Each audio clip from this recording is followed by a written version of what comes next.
Hola, bienvenidos a un repaso más de la lección de escuela sabática, la lección número 9. Ya estamos a punto de terminar este trimestre y se titula La Iglesia y la Educación. Vamos primero a la pregunta de la semana. ¿Okay? Dice, ¿qué prejuicios enseña tu cultura y tu sociedad, ya sea en forma sutil o abierta, que como cristiano debes dejar de lado? ¿Okay? No se pierdan, por favor, la parte final de este repaso. Tenemos una participación muy especial. Así que avancemos entonces, vamos al versículo de memoria. Es un poquito largo y extenso. Vamos a ver lo que dice Primera de Tesalonicenses 2, 5 al 9. Porque nunca usamos de palabras lisonjeras, como sabéis, ni encubrimos avaricia. Dios es testigo, ni buscamos gloria de los hombres, ni de vosotros, ni de otros, aunque podríamos seros carga como apóstoles de Cristo. Antes fuimos tiernos entre vosotros, como la nodriza que cuida con ternura a sus propios hijos. Tan grande es nuestro afecto por vosotros, que hubiéramos querido entregaros no solo al Evangelio de Dios, sino también nuestras propias vidas, porque habéis llegado a seros muy queridos, porque os acordáis, hermanos, de vuestro trabajo y fatiga, como trabajando de noche y de día, para no ser gravosos a ninguno de vosotros, os predicamos el Evangelio de Dios. Un versículo bastante extenso. Felicidades a los que se lo aprendieron de memoria. Los felicitamos. ¿Okay? ¿Qué hablamos durante esta semana? ¿Okay? Estudiamos acerca de la relación de la educación con la iglesia. Inevitablemente, hermanos, tenemos que hablar de la iglesia. Todos tenemos un concepto de lo que es la iglesia. Todas las personas creyentes han pertenecido por lo menos alguna vez en su vida a la iglesia o siguen perteneciendo a una iglesia. ¿Qué papel preponderante tiene la iglesia en la vida del cristiano? ¿De qué manera el Señor Jesús nos enseñó a aceptar las enseñanzas de la iglesia? ¿Es importante la iglesia para el cumplimiento de la misión? ¿Cómo se relaciona entonces la iglesia con la educación? Esas preguntas fueron contestadas durante esta semana. Antes de que Jesús estuviera en esta tierra, el pueblo de Dios estaba constituido únicamente por un grupo étnico. Esos cuales eran los hebreos, los israelitas. Solamente ellos pertenecían al pueblo de Dios. A partir de Jesús entonces se parte ese grupo étnico ya como símbolo del pueblo de Dios, y ahora ese concepto se amplía y abarca no solamente a los israelitas que aceptaran a Jesús, sino también a todo aquel que se acercara confiadamente a él. Entonces, aquí entra en acción el grupo de creyentes, el grupo de personas que serían llamados a esparcir la verdad del Evangelio a todo el mundo. Y eso forma la iglesia que vino a crear Cristo en esta tierra. Para el efecto de la educación, entonces, la iglesia viene siendo la universidad. La parte final de nuestra educación tiene que ver con la manera en que nosotros nos desarrollemos dentro de la iglesia.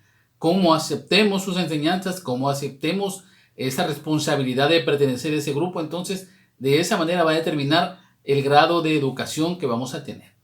Muchas personas que se acercan a la iglesia tienen conceptos ya muy fijos, muy establecidos de lo que es la iglesia y cómo la ven.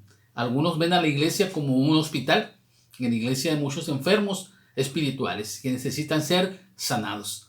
Algunos ven a la iglesia quizás como una cárcel que está limitada por muchas reglas muy estrictas, en la cual si fallas en alguno, pues es condenado. ¿Cómo ves a la iglesia? Esa es una pregunta personal.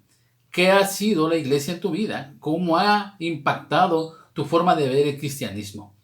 Si tú tienes una respuesta muy positiva, entonces estás perteneciendo a una iglesia que está reflejando realmente el carácter de Cristo. Si tú tienes respuestas negativas a esta pregunta, entonces es mejor que estudies más de lo que estudiamos esta semana otra vez. Vamos a ver algunos conceptos entonces rápidamente de la importancia de la educación en la iglesia. A mí me gustó una afirmación que hicimos la semana pasada. ¿Cuál es la función de la iglesia? Bueno, la iglesia o la educación es redención. Estamos educando para redimir. Y la única manera en que la persona va a encontrar la forma correcta de alcanzar la redención es a través de la iglesia. Y eso es un concepto importantísimo y muy repetido en la palabra de Dios. Vamos a ir poco a poco cómo podemos relacionar estos dos conceptos de iglesia y educación. Vamos al primer versículo, Lucas es capítulo 33, dice: pero un samaritano que iba de camino vino cerca de él y viéndolo fue movido a misericordia. ¿Cuál es la impresión que se llevan las personas cuando llegan a tu iglesia por primera vez? Muchos hemos creído que cuando pertenecemos a una iglesia, pues ya la hicimos, ya no tenemos más que hacer, ya estamos ahí en el lugar en el que Dios quería que estuviéramos. ¿Te has puesto a pensar cuando una persona que llega por primera vez a la iglesia, cómo se siente cuando llega a ese lugar? ¿Se siente arropado o se siente ignorado? ¿Se siente contento de estar ahí o se siente infeliz de estar ahí? ¿Sabías que muchas de las personas que han llegado a tu iglesia alguna vez se han ido de ella solamente, no por el sermón que predicó el pastor, no por las enseñanzas que estábamos dando en la escuela sabática? ¿Saben por qué se fueron? Porque fueron rechazados por los hermanos, sintieron mucha frialdad dentro de esa iglesia. Es un tema que se puede prestar a muchas interpretaciones y podríamos hablar ampliamente de eso. Pero el Señor Jesús tenía muy claro este concepto. La forma en que tú tratas a tus semejantes impacta en la vida de ellos más que el sermón más hermoso que puedas encontrar. Más que las palabras más adecuadas, las palabras más solemnes que puedas darle. El impacto de esas personas está relacionado directamente con la bondad que encuentran dentro de la iglesia. En el caso que acabamos de leer, el versículo que acabamos de leer, habla acerca de la parábola del buen samaritano. Una persona que sin conocer a ese hombre que estaba allí en el camino, después de haber sido golpeado por los rateros, fue movido a misericordia, llevó a ese hombre, gastó su dinero para que lo curaran e incluso le dio el mejor servicio que pudo haber encontrado, aún sin conocerlo. Es más, la parábola nunca aclara si la persona lastimada realmente le agradeció al buen samaritano o si alguna vez lo vio. El samaritano se fue y dejó encargado en el hostal para que hicieran todo lo mejor para él. Ese aspecto de la bondad fue muy reiterativo en las palabras del Señor Jesús. Él vino a mostrarnos un evangelio puro, un evangelio que estaba motivado por el amor a sus semejantes. Entonces, uno de los secretos más importantes que puedes tener para que tu iglesia sea una iglesia de éxito es reflejar el amor de Cristo, la bondad de Cristo. Y en la parábola del buen samaritano encontramos el ejemplo perfecto para hacerlo.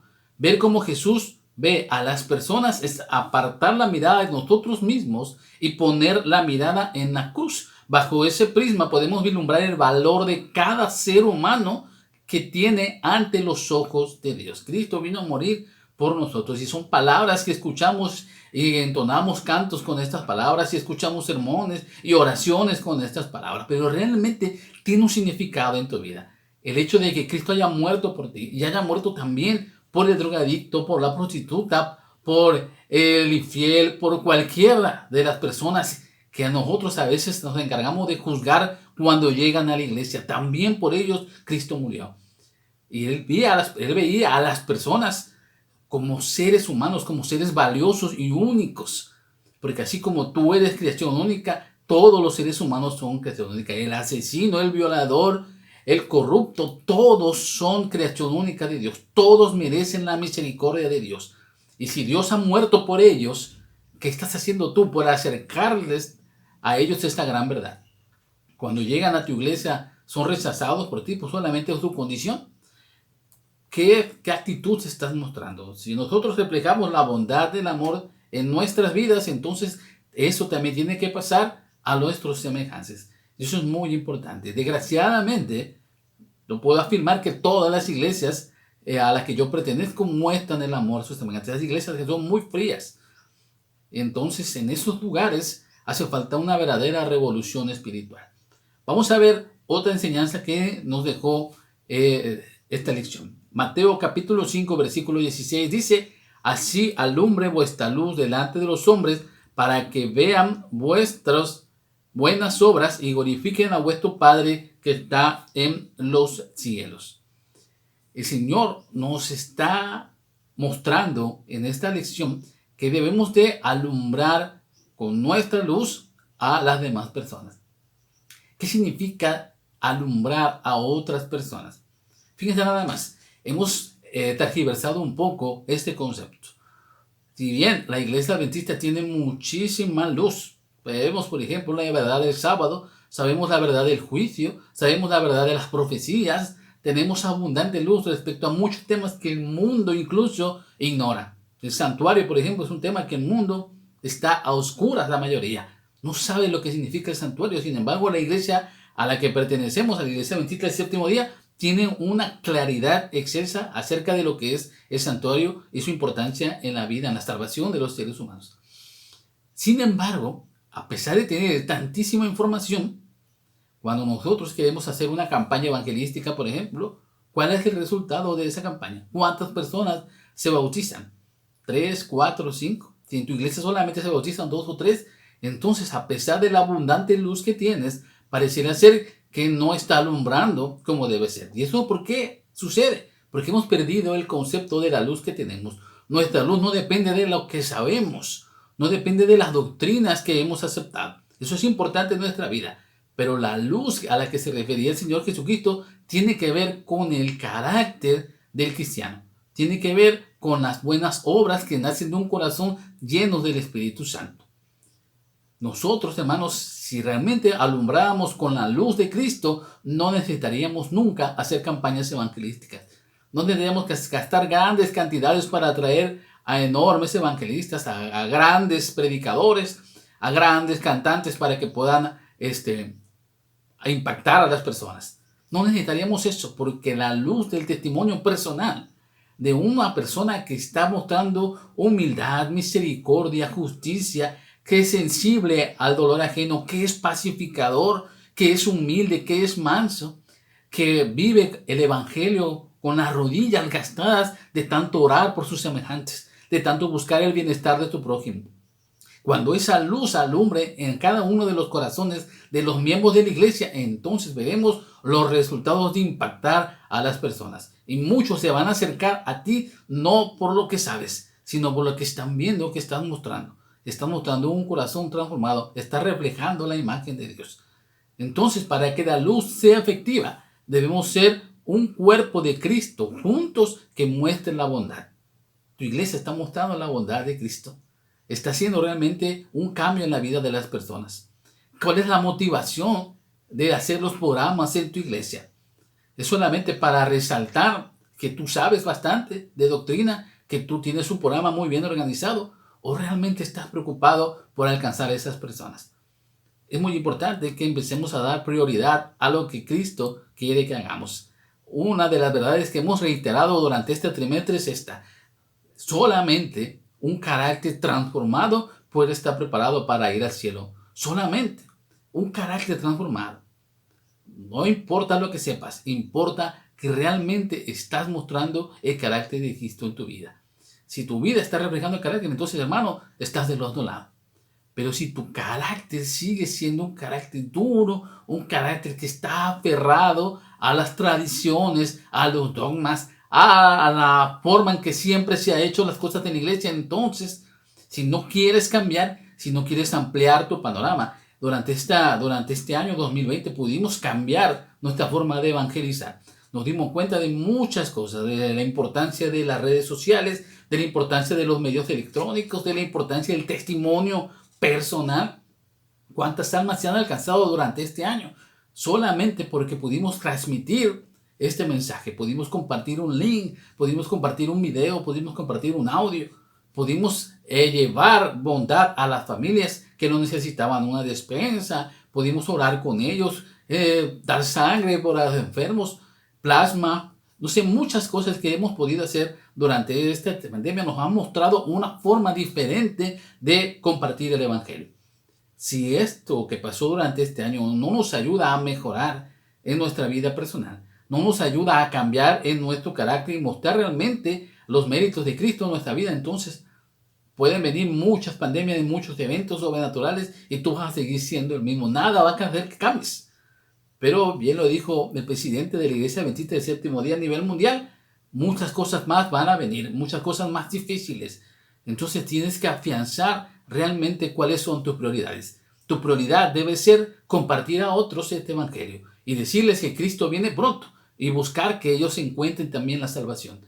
Esa debe ser tu prioridad, más que un programa bonito, más que los planes de tu iglesia. Debe ser alcanzar a otras personas. Entonces, tiene sentido lo que dice Juan capítulo 13, versículo 34. Vamos a leer. Un mandamiento nuevo os doy, que os améis unos a otros, como yo os he amado, que también os améis unos a otros. Aquí esta parte de la lección me gustó muchísimo. ¿Qué significa para ti ser llamado cristiano? Y hay una gran diferencia entre lo que Jesús entendía como cristiano y lo que tú entiendes. Déjame decirte nada más un dato estadístico. En la Biblia solamente se menciona la palabra cristiano 3 veces. En los evangelios, 3 veces solamente. No hay en otra parte en la Biblia que se mencione la palabra cristiano. Cuando Jesús vino a esta tierra, ¿qué vino a hacer? ¿Vino a ser cristianos o vino a ser discípulos? La palabra discípulo se encuentra en la Evangelia, en los evangelios, en la Biblia, 206 veces. 206 veces se repitió la palabra discípulo una y otra vez.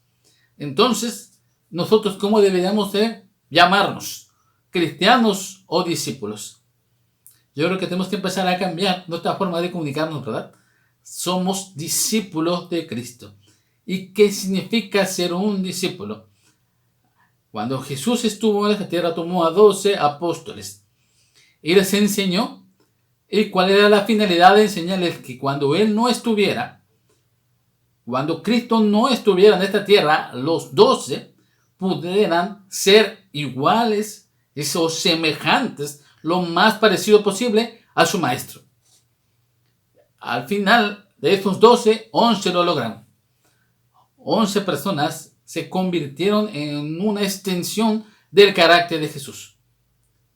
Fueron seres amorosos, seres preocupados por compartir el evangelio, seres que llevaban el poder del Espíritu Santo, personas que organizaban iglesias, que compartían el evangelio con un fervor, con una dedicación y que dejaron todo para entregarse a Cristo, para entregarse a la obra de predicar el evangelio. Dieron sus bienes, dieron su tiempo, dieron su dinero, dieron sus talentos, dieron su vida por compartir con otros el evangelio. No escatimaron nada de lo que tenían para ser llamados y ser conocidos como los discípulos de Jesús. Y si ellos, que se encontraron con ese gran maestro, pudieron hacer eso, cuanto más las personas que fueron tocados por esos discípulos. Pablo no estuvo con los discípulos, sin embargo, las obras de Pablo son extraordinarias también. Y se pueden contar con la misma magnitud como la hicieron Pedro, como la hizo Juan o cualquiera de los apóstoles. ¿Por qué? Porque entendió que ser un discípulo es entregarlo todo a Jesús. Es llegar a ser semejantes al Maestro. Como discípulos del Maestro debemos mostrar continuamente la misma empatía a los demás que Jesús mostró, trabajando siempre por la salvación de las almas. No sé si te has dado cuenta, pero el tiempo se está acortando. Cada día que predicamos, nos damos cuenta de que los eventos que están sucediendo en esta tierra nos muestran que está siendo este mundo preparado para algo extraordinario, como es el encuentro con nuestro Salvador. Entonces, ¿cuántas de las personas que conoces han sido alcanzados con este fervor de mostrarles que el tiempo está cerca? ¿Cuántas personas han sido impactados por tu vida? ¿Te has preguntado eso? ¿Podría decir que tú eres un discípulo o no? ¿Cómo te conoces? ¿Cuál es el concepto que tienes de tu vida cristiana? ¿Es solamente cumplir con venir a la iglesia, participar, hacer medio mi obra, entregar una revista y ya, entregar mi diezmo y mi ofrenda? ¿Eso es todo de tu vida de cristiano? ¿Esto es todo para que la gente te diga, es un buen cristiano? ¿O sería mejor entregarlo todo para que la gente dijera de ti, eres un discípulo de Cristo? Yo creo que lo segundo, hermanos, y es muy posible, no es imposible llegar a ese punto. Si nosotros cada día que estudiamos más la palabra de Dios, cada día que oramos más, acabamos de entender que Cristo quiere que nuestra vida ya no sea la misma del año 2019 y que tampoco quiere ser la misma del año 2020. Quiere que el año 2021 realmente haya una transformación en tu vida y en tu carácter. Vamos a ver lo que dice ahora Salmos capítulo 25, versículo 5. Encamíname en tu verdad y enséñame, porque tú eres el Dios de mi salvación. En ti he esperado todo el día. Hemos hecho énfasis durante este repaso de la importancia de la bondad de las personas, la importancia de realmente ser llamados discípulos, de hacer la obra que Cristo nos enseñó. Pero saben que cuando nosotros relacionamos la bondad y el ser discípulos con las obras de la iglesia, encontramos que el lugar en el cual las personas se acercan para conocer a Jesús, la iglesia, cumple una función muy importante: educar a las personas en el conocimiento de la verdad. Porque todo ser humano fue dotado con esa capacidad de buscar respuestas, de hacer preguntas. Dios ha puesto en ellos la curiosidad innata y el deseo insaciable de aprender continuamente. Tenemos que ver a las personas, a cada una de las personas que llegan a nuestra iglesia con esa capacidad. Ellos buscan respuesta a las preguntas más trascendentales: de dónde vengo, a dónde voy, cuál es el significado de mi vida, por qué estoy aquí. Esas preguntas tienen que ser contestadas y solamente van a encontrar respuesta dentro de la iglesia, dentro de la congregación. ¿Cómo les vamos a enseñar esa verdad? Ahí está el detalle. ¿Qué estamos haciendo por enseñar a esas personas la verdad? La iglesia en sí no tiene la verdad. La que tiene la verdad, ¿qué es? La palabra de Dios. Entonces, en mi iglesia, ellos tienen que encontrar respuesta a sus preguntas a través de la palabra de Dios. Entonces, mi iglesia tiene que predicar de la palabra de Dios. Tiene que cada uno de los discípulos que pertenecen a esa iglesia estar constantemente preparado para dar respuesta a esas preguntas. No hay ninguna pregunta tonta. No hay ninguna pregunta que no merezca ser respondida. Todas las personas tienen el derecho de conocer la verdad. Y nosotros, como miembros de ese cuerpo colegiado de Cristo, tenemos que enseñarles esa verdad. La iglesia, hermanos, no tiene que ser un lugar en los cuales los nuevos creyentes no tengan miedo de preguntar. Muchas iglesias están haciendo eso precisamente. Muchos miembros de la iglesia tienen prejuicios, tienen ideas preconcebidas, tienen planes ya establecidos, tienen ritos ya de años que no quieren dejar.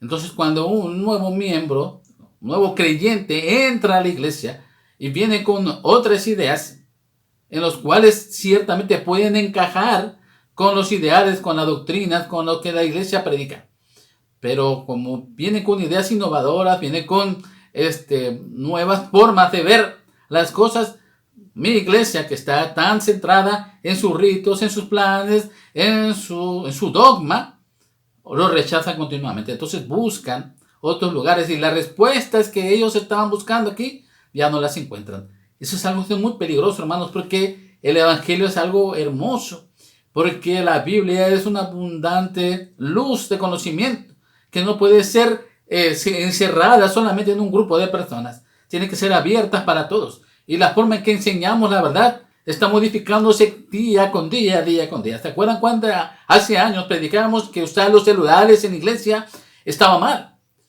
Poníamos videos: apaga tu celular, la única forma de comunicarte con Dios es con la oración, y no tenemos, es una falta de respeto prender el celular en la iglesia. Ciertamente hay que tener reverencia, pero este año 2020 nos enseñó que el celular es la única manera en que podíamos llegar a la iglesia. El celular es la única forma en la cual podíamos compartir con otros mi culto, compartir con otros mis cantos, compartir con otros mis predicaciones, mis enseñanzas, porque no podían ir a la iglesia. Entonces tomamos el celular. Entonces el celular ya no es en estos momentos algo que se ha prohibido en mi iglesia. Ahora es algo que es necesario en mi iglesia. ¿Se dan cuenta cómo cambian la percepción de que lo que nosotros pensamos que era malo? A veces Yo conocía a unas iglesias que incluso agarraban los celulares y se los quitaban y los tiraban de manera simbólica para decir, hay que acabar con eso.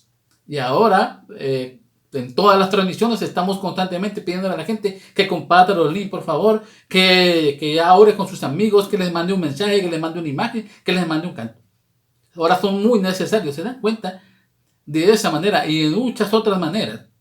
La iglesia tiene que estarse constantemente adaptando para transmitir la verdad a las personas. No nos podemos cerrar. Hay que conservar los principios, eso sí. Eso me queda muy claro. Yo creo que todos los hermanos que me están escuchando lo entienden. Los principios se mantienen. Pero la forma en que transmitimos el mensaje tiene que ser modificada, adaptarse a estos nuevos tiempos. Y entonces sí, mi iglesia va a ser un lugar en el cual va a ser atractivo para que las personas de este tiempo, de estos tiempos angustiosos, de estos tiempos difíciles, encuentren respuestas a sus preocupaciones. Debemos permitir entonces que la curiosidad entre los miembros nuevos y también entre los viejos, porque no, nunca se pierda, que ellos sean siempre los que lleven la batuta para estar constantemente innovando la forma de presentar la verdad. Y a fin de cuentas, el Espíritu Santo hará una obra excepcional cuando la persona acepta la verdad, cuando encuentra la respuesta a su pregunta. Entonces el Espíritu Santo hace la obra que nosotros ya no seguimos haciendo, que es convencerlo de su pecaminosidad y entonces mostrarle que es necesario un Salvador. Para eso podemos terminar la parte de esta lección con lo que dice Mateo capítulo 18 versículo 20. Porque donde están 2 o 3 congregados en mi nombre, allí estoy yo en medio de ellos.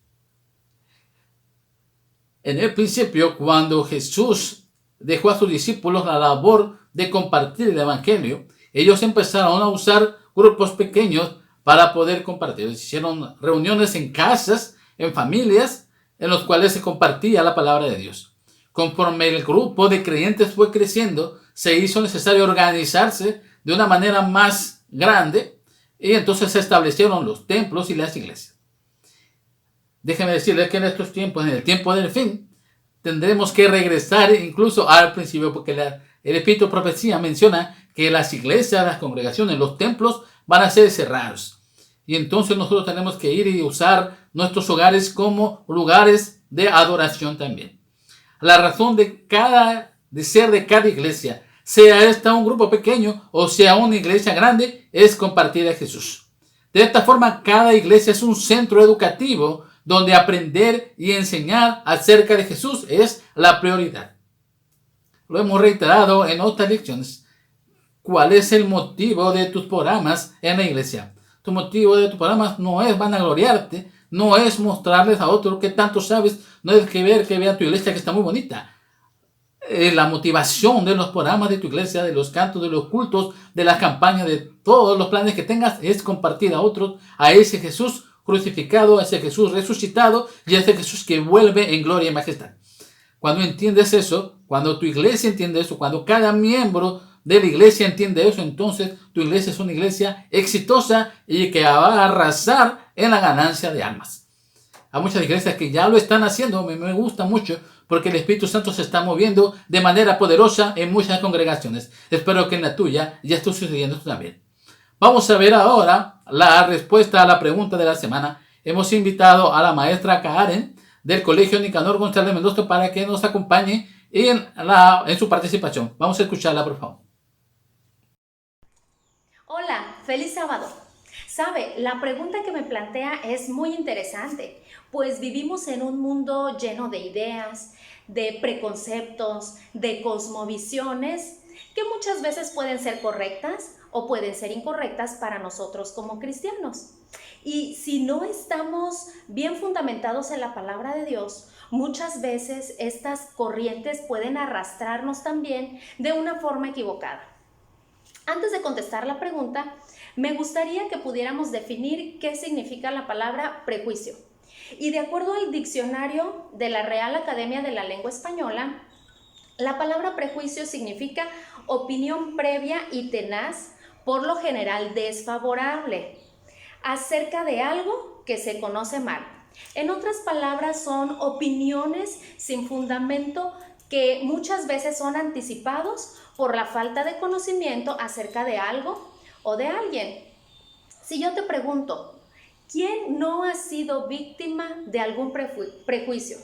Yo creo que todos en cierto momento de nuestra vida hemos sido víctimas de algún prejuicio.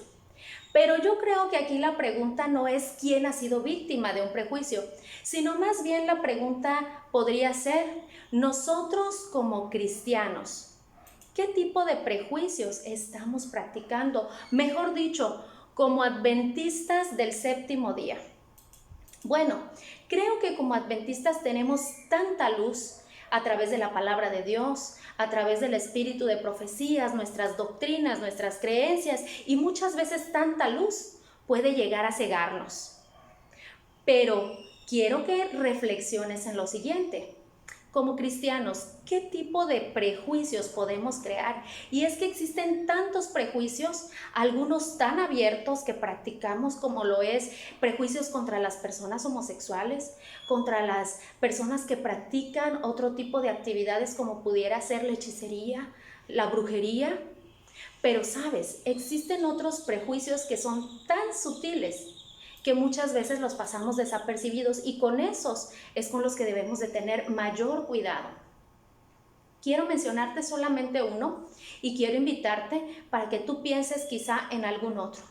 Solamente quiero mencionarte el prejuicio que tenemos con las personas que son de otra denominación. ¿Qué pasa cuando llega una persona y toca tu puerta? ¿Cómo actúas? Porque para nosotros es fácil ir y hablar a otros acerca de la palabra de Dios porque creemos que tenemos la verdad y así es.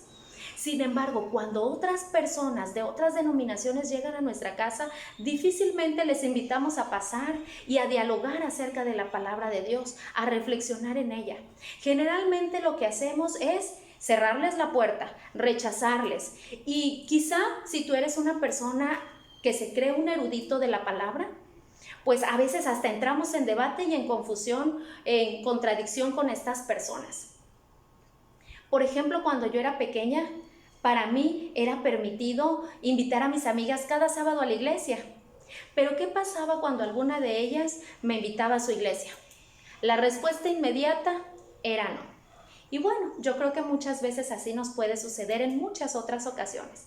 Podemos estar rechazando a otras personas por el simple hecho de prejuiciarlas por ser de otra denominación. Es por eso, hermano, que necesitamos un cambio en nuestra cosmovisión. Y precisamente a esto nos invita la lección de esta semana, porque Dios no ve a las personas como homosexuales, como prostitutas, como mentirosos. Dios las ve como almas necesitadas de su gran amor. Por eso es que Él en Lucas 10, 30 al 37 relató la parábola del buen samaritano. No la voy a leer, pero sí quiero invitarte a reflexionar en los últimos versículos que dicen: ¿cuál de estos tres te parece que se hizo prójimo del hombre asaltado por los bandidos? Esta pregunta de Jesús era decisiva. El maestro de la ley le contestó: el que tuvo compasión de él. Y Jesús le dijo: ve y haz tú lo mismo. Saben, hermanos, creo firmemente que la misión de la iglesia adventista en este mundo es alumbrarla, pero alumbrarla con un tipo de luz distinta, un tipo de luz única y especial. La misión de la iglesia debe de ser sin preconceptos. Debemos valorar a cada ser humano con ese valor que Cristo les dio, con ese valor por el cual Él vino y murió por cada uno de nosotros. Quiero invitarte en este momento para que los prejuicios no te limiten y no te impidan ir en busca de aquellas personas que también necesitan del amor de Dios y darles a ellos también la oportunidad para que puedan ser discípulos de Cristo. Amén. Muchas gracias a la profesora Karen. Dios la bendiga, y a su esposo, el profesor Eli también, que ellos puedan seguir colaborando en esta labor insaciable de compartir y de educar a las personas. Vamos a orar para terminar nuestro repaso. Nuestro Dios y nuestro Padre que estás en los cielos, alabado sea tu nombre. Te agradecemos por la bendita oportunidad que nos da de pertenecer a la iglesia de Cristo. Vamos ahora a emprender un camino que es que nuestro carácter realmente refleje que somos discípulos tuyos. Por favor, haz que cada miembro de nuestra iglesia sea llamado discípulo de Cristo y que nos preparemos para encontrarnos cara a cara contigo. Gracias por la abundante bendición que hemos recibido durante esta semana. Gracias por tus cuidados y tu protección. Acompáñanos por favor y bendízanos. Te lo pedimos en el nombre de Jesús. Amén. Que Dios los bendiga a todos. Tengan un muy feliz sábado.